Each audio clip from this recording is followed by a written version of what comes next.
I'm Todd Prater. My dad grew up in a small town of Wetumpka, Alabama. Recently, he took my sons Donnie and Drew and me on a tour of his Wetumpka memories. This is the story of Ralph Donald Prater.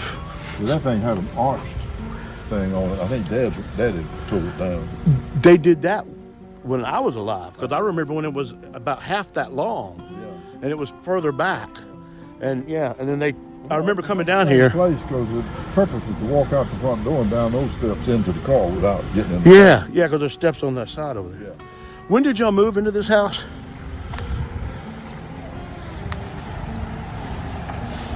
About 1940, 41.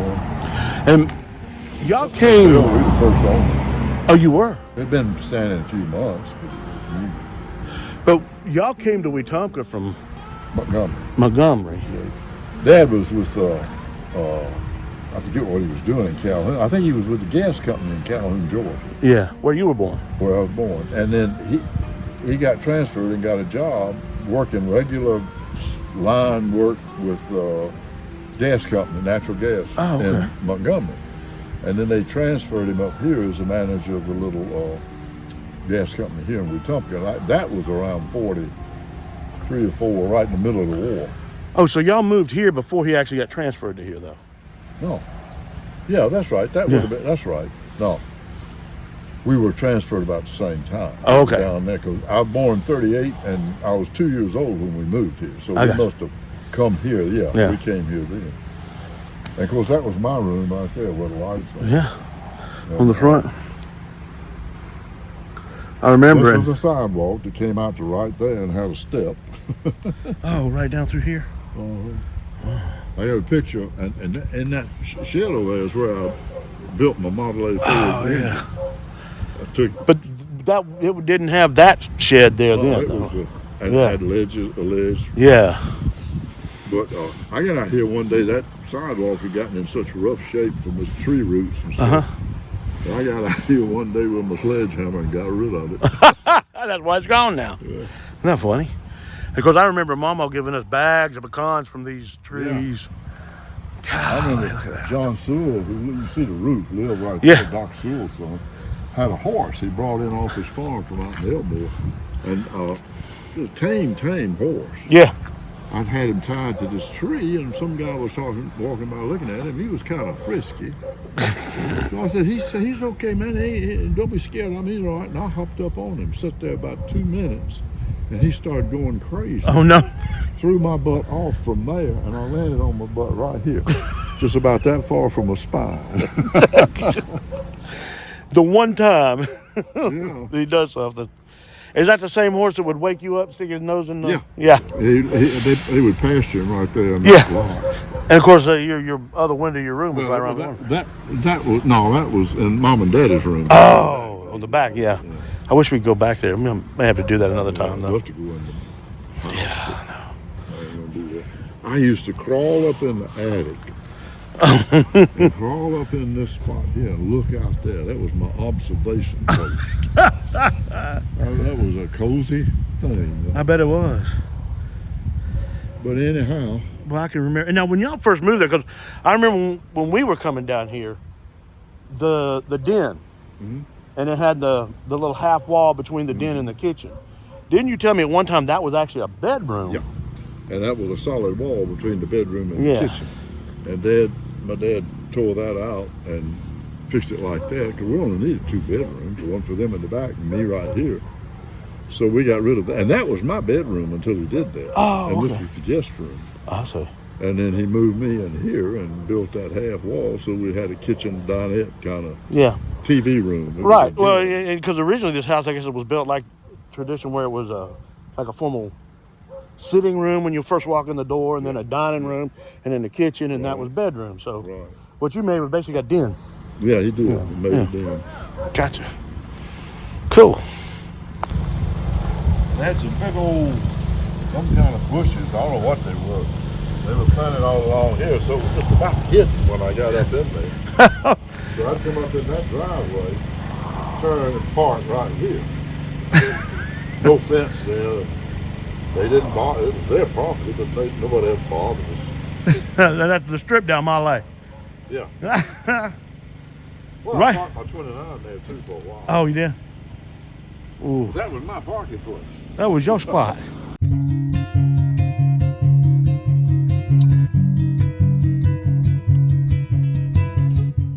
And what was your name again? Denise Swafford. Denise Swafford, and you live now in what was John Sewell's house when my dad was. And what was your name again? Ashley. Ashley, and you're her daughter. And so now, what was that story you were just telling? I never heard that one before. I was talking about this was not a through street. No. I'm talking about between your house and John Sewell's house. Oh, the tunnel. Yeah. Yeah, we dug a tunnel in my backyard from my back door all the way across Mama's backyard and went through the fence. And so we just, when we go back and visit each other, we crawled in our bunker.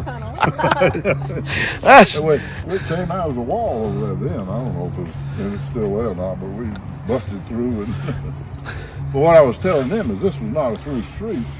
And from that end of the depot on about 100 feet or so was the ramp, the loading dock for the cotton. And it was always loaded with cotton. And the railroad tracks came right here and then went through and, you know, that warehouse sitting just over there. We went right down through that and on out. But it's all changed.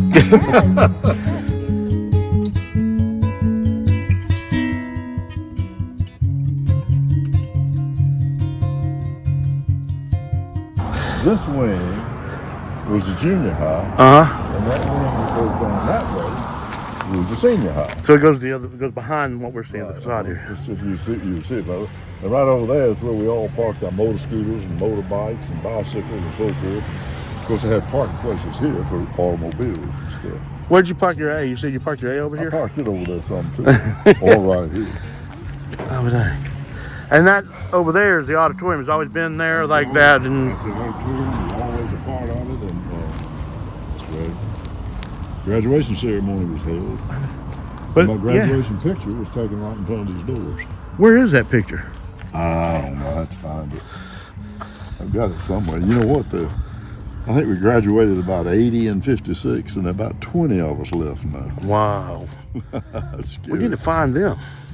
And that house right over there, The little blue one right there? yeah, that house is where the guy named Knight that owned the Western Auto Store. Oh. And his family lived there, and his daughter was my classmate. Yeah, the Western Iron where we just were. Yeah, and we all dismissed class, not dismissed, but we carried the whole class over there, the history class over there, because he was one of the first ones to have a television. So we carried the whole history class over there and watched Eisenhower's inauguration on the TV. How cool is that? Yeah, buddy. It was in elementary school. At that time, it was Hohenberg Elementary. Uh-huh. And it was an old building with the wooden floors and all that. It's since been torn down and remodeled. We had recess one day, and I got so excited I went outside. I had my football suit on, carried my football to school with me, and I got so excited when we got outside to have recess. First thing I did when I hit the ground was kick the football, and went right up in the top and busted out the window. Well, because I spent the rest of recess bent over the principal's chair with his strap. But hadn't they warned y'all about doing that? Oh, I think they had. I don't know. I think you told me the story that they had warned y'all about not kicking the football in that area. Yeah, I think that's right. Yeah. You know, And you did it anyway. did it anyway, and I got a good butt tanning from it. If you had butt pads, it wouldn't We have used hurt. to do that in those days, you know. Yeah.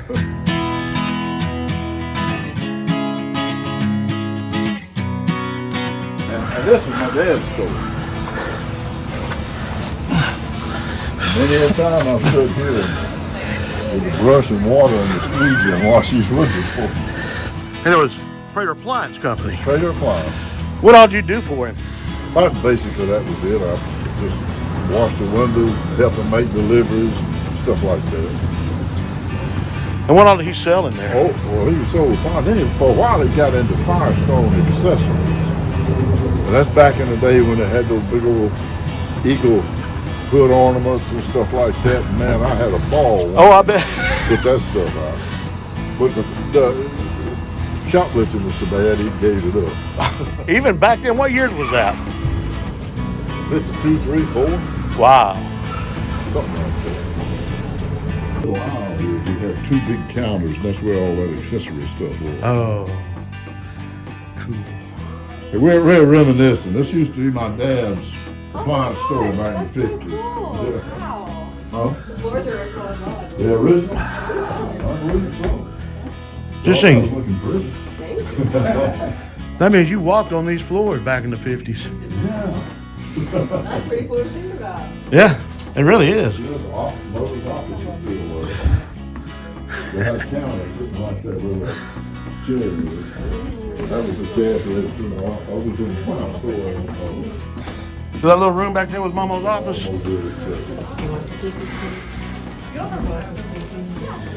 They've enlarged that. Yeah. Dad's workbench was right over there. And this right here was a banister. And it had a door that came up. Yeah, here it is. Oh, the door's See still where there. it's covered over it. See how that is? Yep, I see it. And it goes along here. Yeah. That was the door that you went down to the basement. Oh, yeah. And that's where I put my motorcycle back together. Oh, how'd you get it out of there? Just by the barrel. Because the steps were not shallow. And we muscled it out of there somehow. I guess Dad or somebody helped me. We got it out of there. That's pretty fun. Yeah, I bought the thing and I bought it from a guy for, I think, $25 and 2 wash tubs. And put it in the back of Dad's truck, brought over here and hauled it all down there, got me a shop manual and went to work. What kind was it? What was it? Oh, it was an old 49 Triumph Speed Twin. Oh, It wow. was a horse, man. Yeah. The only thing I replaced on it was the 2 rubber boots on the fork because it was leaking. And then it needed a first gear. It didn't have first gear, but it was so powerful I was used to that. That's good. Sitting right there in that corner with mother, and they had just come out with a recording machine. I don't know what happened to it, but it was one that you recorded right on the record. Yeah, yeah. Oh, so it's vinyl. Yeah, Oh, wow. recorded me singing and all this crap. Oh, I would give anything, yeah. Did you get rid of it on purpose, or is one thing you're missing is what? The sound. Oh. So, like I said, Dad had a big old fan hanging down back there and one over here, and they built across the room, but it just had a sound for the building. Before air conditioner. Yeah, way before that. And right there is the back loading zone, loading dock of my father's appliance store, where the doors. And this is my pride and joy because this is where I park my Model A right here when I come over here and help him work. And then the picture's got a 51 Ford that was the Prater Appliance Company. The appliance company truck. Right. Now, up until about a year or so ago, the original door was still on that building. Exactly. Um, Goes across the wood. Yeah, I think I got a picture of that somewhere. So I do too, somewhere. yeah.